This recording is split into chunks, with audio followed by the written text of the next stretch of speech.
Chapter 8. Trapped. It was cloudy and moonless as Dark picked his way home, but dry. He wasn't particularly concentrating on where he was stepping. His thoughts were of Connie when he was well. Connie had never let his bother show, not when he had watched 6 of his best cows taken away for being TB carriers, not when the tractor had needed a new engine after Dark had rolled it into the river, not when letters of demand arrived from the bank.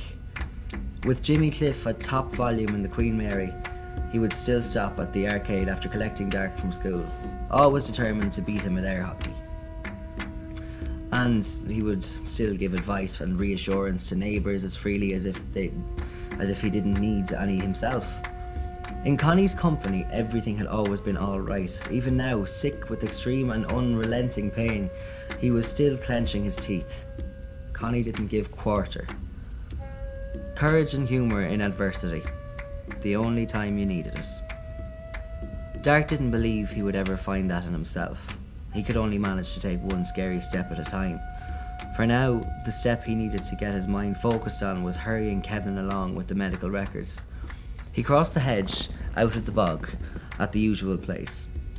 Between the 2 large Scot pines, he headed across through the good grass. He was so used to travelling by night now that he needed to give no thought to his route. He walked with his head down, and when he got to the other hedge, there was only the densest skioch in front of him. He was certain he had walked the usual way, dark though it was. It was only 200 yards. He looked back and could see the silhouettes of the sentinel pines he had come through. He was sure he should have been at the spot where he usually only had to lift a piece of loose sheep wire to climb through to the field behind the house. He must have been adult. He walked further along by the hedge looking for his gap. He walked till he got to the corner of the field, but the gap wasn't in that direction. He headed back down the other way, but the ditch seemed to him to be the same impenetrable thickness all along. "No worries," he said aloud. His voice was shaky. Rather than getting confused, he would just go to the gate, which was at the far end of that hedge. He walked there with a slightly faster pace, telling himself there was nothing wrong. He got to the other end without meeting the gate. Maybe he'd somehow walked to the wrong side. He looked back for the Scots pines to give him bearings again. He couldn't see them. He started running. He ran all around the 4 sides of the field, and they remained the same thickness at all points now. His heart was racing. He ran around again in less time. The hedges were closing in. All of a sudden, for no useful reason, what came into his head was a trip he had taken with Connie back in those first days in Kill, showing him the stone circles.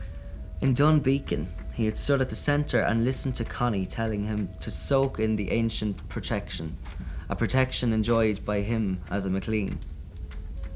But later, Connie had walked with him silently into another circle.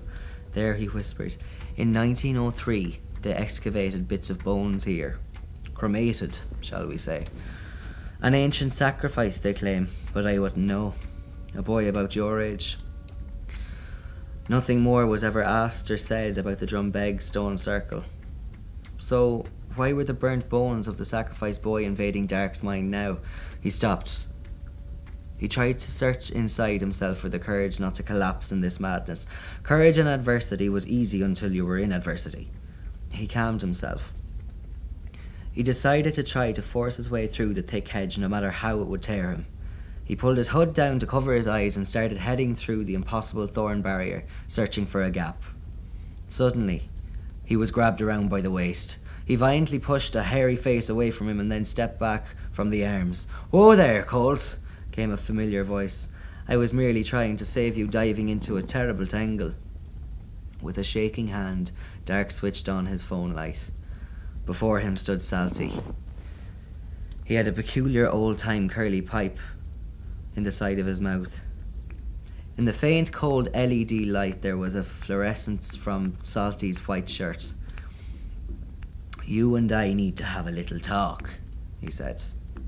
"How did you trap me?" asked Dark. Salty laughed, taking Dark's shock as admiration. "How is not a primary concern for either of us," he said, stepping closer. "You should be more interested in what. What will happen to you next? Go to hell, said Dark, suddenly not caring, washed out of fear. I like it, said Salty, laughing. That self-destructive McLean bent comes out generation after generation. What are you doing in our land? Said Dark, finding strength in his voice. This is a funny question from a chap who smashed my property so badly that everything had to be replaced. Even the dry wall, said Salty. Such fury, if channeled right, could make your life good. If you would work with me instead of fighting me. Be so good as to tell me what you were looking for in my little shop. Dark stepped closer, suddenly aware that he was taller than Salty. Dark felt himself warming into the notion that he would be able for this man. He felt an urge to unleash everything, all the power and anger that he had been building in his sinews over the years, to direct it all on this garlic-breathing intrusion on his life. Salty backed away a step and held up in his left hand, showing the 6-inch blade of a hunting knife. Steady now, he said. No need for anyone not to walk away from here tonight. Dark stood still. Okay, let's forget the little incident in the shop, my friend, said Salty, smiling again. It's nothing. Let's cut to the chase, shall we? If we keep level heads, we can help each other out. Not in any lifetime, said Dark. No? Salty eyed him slyly. And about the big fella. It's such a pity you McLeans have to do everything the hard way. He had Dark's full attention now. Dark instantly knew that Kevin was not going to find anything relevant in hospital records. How about I tell you your future? Salty continued, with some satisfied puffing on his Condor tobacco. Yes, there are 2 paths. One is that you continue as you are, watching Cornelia so tragically fade from view. But hey, life must go on, wheels keep turning. Next week, for example, there'll be a government team coming to do a full audit on Connie's paperwork and farming practices. They may have been tipped off about how many EU regulations are breached on this untidy farm.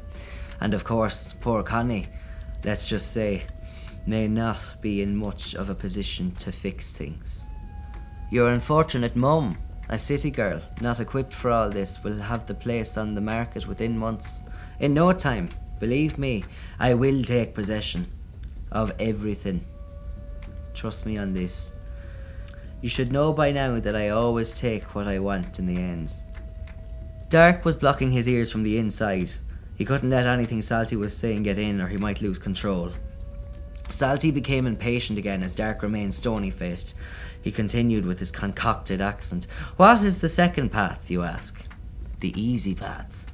Well, all you have to do is indicate the locations of the items of mutual interest. Dark looked at Salty, still quiet. What do you say?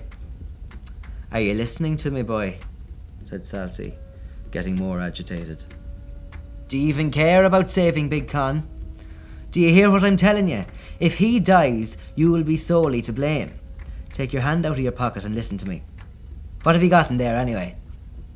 Dark had not even noticed that his left hand had made its way into its comfort dock in his coat's inner pocket.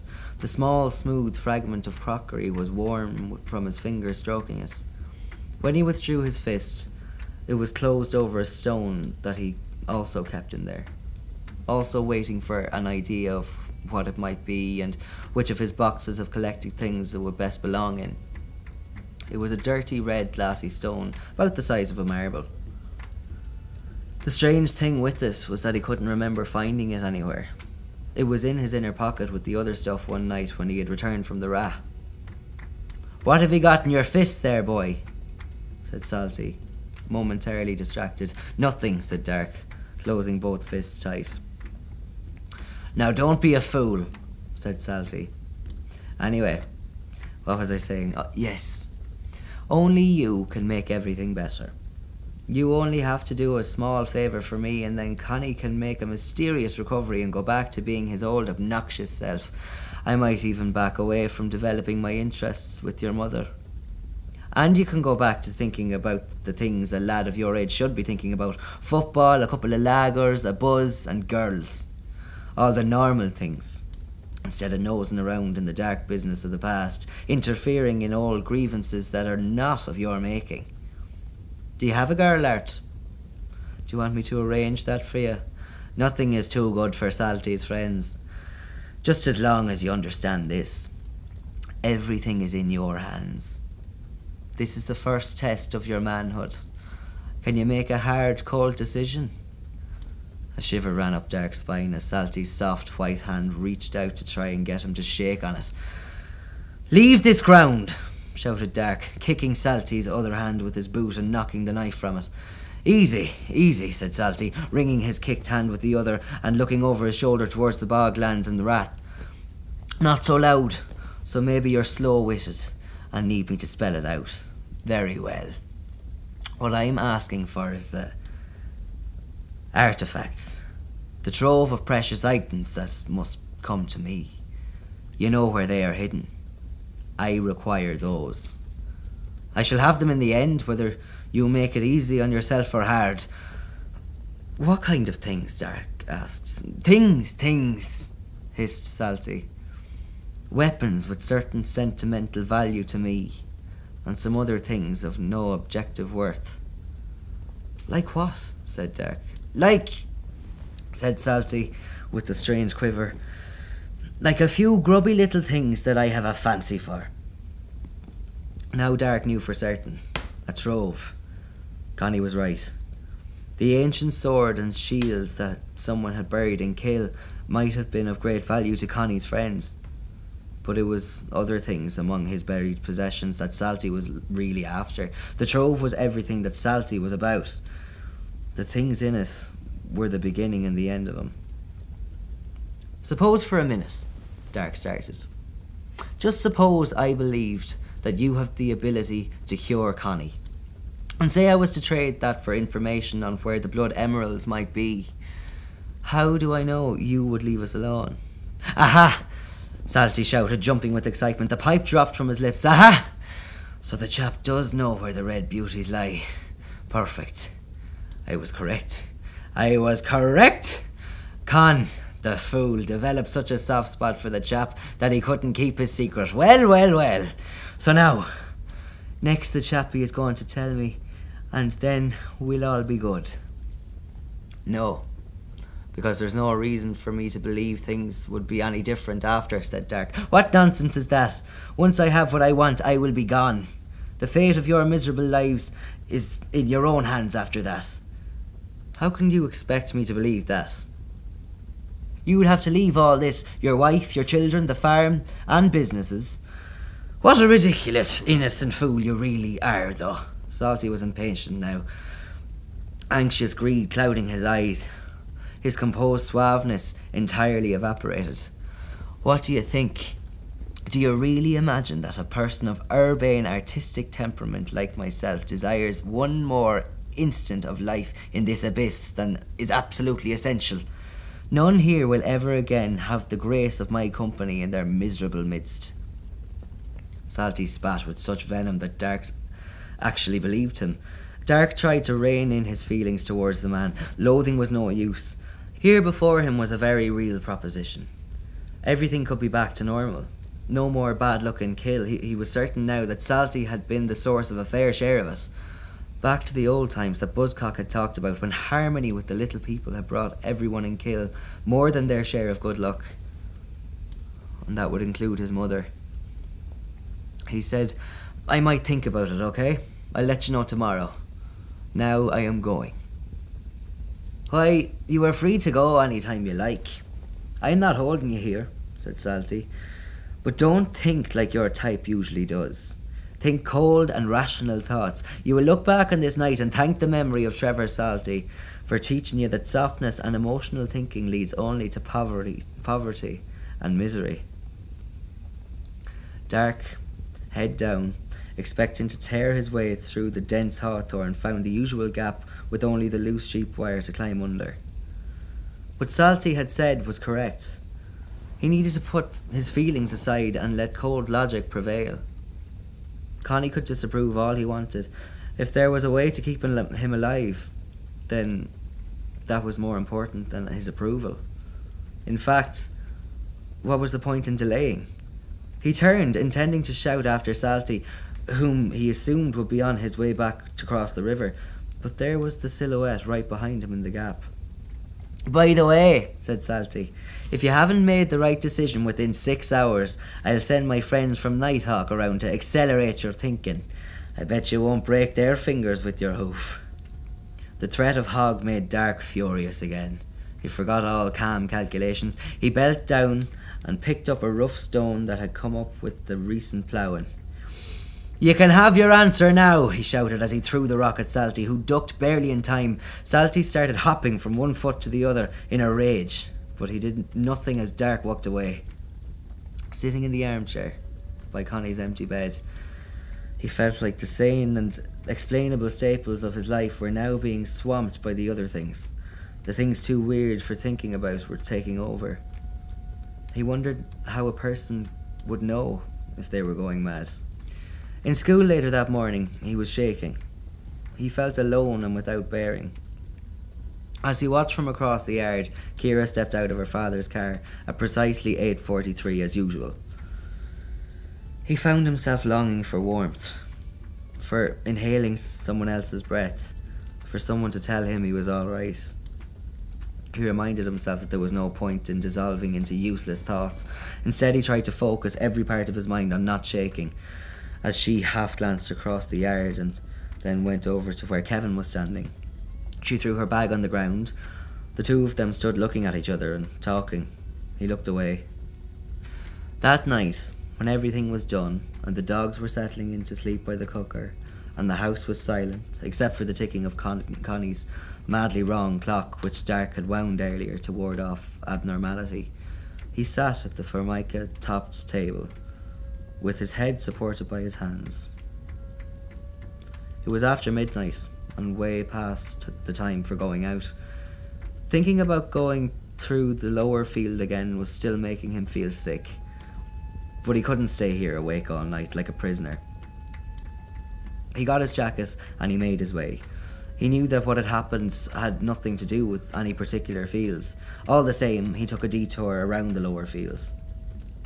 When he entered the Rah, everyone was gathered and the fire looked as though it had been blazing a while.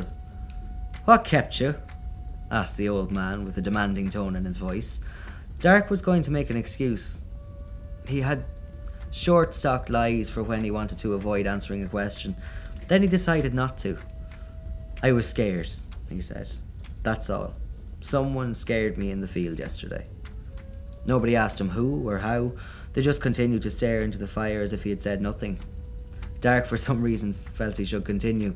"It was the first time I ever really thought it was the end for me. I never felt that before." Again, there wasn't much stir. Not that he wanted any. He wasn't looking for their sympathy. He was just saying. "That's not a nice feeling," said the old man, after some time. "Not nice the first time or any other time it comes to you. Though there are worse feelings.